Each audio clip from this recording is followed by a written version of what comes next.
Assalamualaikum warahmatullahi wabarakatuh. Saya Lita Putri Amalia dengan NIM 2300243323. Pada kesempatan kali ini saya akan menyampaikan paparan mengenai urgensi pengaturan hukum perlindungan hak maternitas serta mengulas Undang-Undang Kesejahteraan Ibu dan Anak atau UU-GIA yang saat ini telah diundangkan dan bagaimana keterkaitannya dengan kepastian hukum dalam Undang-Undang Ketenagakerjaan. Dalam video penjelasan dosen, dalam video YouTube tersebut dijelaskan bahwa mengatur hukum yang melindungi hak maternitas sangatlah penting. Dosen menjelaskan bahwa selama ini perlindungan terhadap ibu hamil, melahirkan, menyusui dan mendampingi anak masih belum optimal, baik dari sisi hukum maupun praktik lapangan. Beberapa fakta yang disebutkan antara lain, ibu hamil masih harus tetap bekerja berat walaupun secara medis membahayakan. Banyak tempat kerja belum menyediakan ruang laktasi atau waktu menyusui. Masih ada kasus PHK terhadap ibu yang cuti melahirkan. Oleh karena itu, dibutuhkan dasar hukum yang baru yang lebih kuat dan terperinci agar negara bisa hadir secara nyata dalam menjamin perlindungan terhadap ibu dan anak, terutama dalam 1000 hari pertama kehidupan yang sangat krusial bagi tumbuh kembang anak.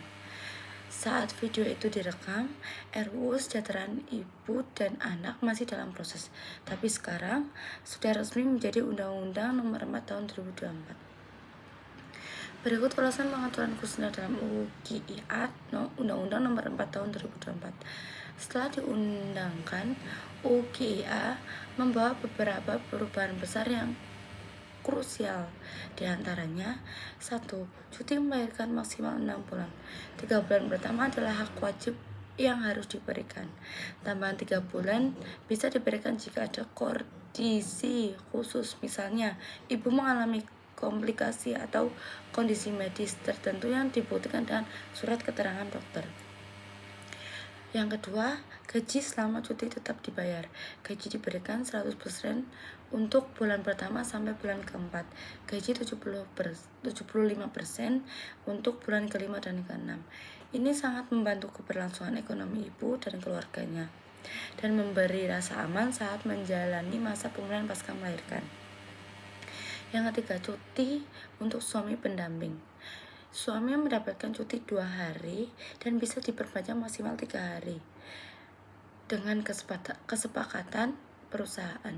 Meski lebih singkat dibandingkan usulan awal 40 hari dalam RUU, ini tetap merupakan langkah maju dibanding aturan sebelumnya.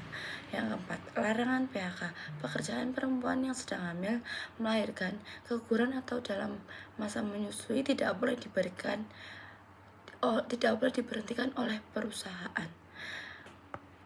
Ini memberi perlindungan dari diskriminasi yang selama ini sering terjadi. Yang kelima, fasilitas dan perlindungan tambahan. Perusahaan wajib menyediakan ruang menyusui laktasi di tempat kerja. Pemerintah daerah juga diharuskan menyediakan fasilitas umum yang ramah ibu dan anak, seperti ruang menyusui di tempat publik. Terdapat dukungan tambahan berupa layanan kesehatan gizi dan pendampingan hukum yang psikologis jika ibu mengalami tekanan atau pelanggaran hak. Keterkaitan dengan kepastian hukum dalam Undang-Undang Ketenagakerjaan, sekarang kita lihat hubungannya dengan Undang-Undang Nomor 13 Tahun 2003 tentang Ketenagakerjaan. Sebelumnya, Undang-Undang Ketenagakerjaan mengatur cuti melahirkan hanya 3 bulan, memberi cuti untuk suami selama 2 hari, melarang PHK terhadap ibu hamil dan melahirkan, tapi tidak menjelaskan soal gaji saat cuti, ruang menyusui, dan fasilitas pendukungan lainnya secara rinci. Dengan hadirnya UU GIA, ketentuan yang bersifat umum di Undang-Undang Ketenagakerjaan menjadi lebih spesifik dan terperinci, memberi dasar hukum yang kuat jika terjadi pelanggaran, seperti pemotongan gaji saat cuti atau PHK sepihak.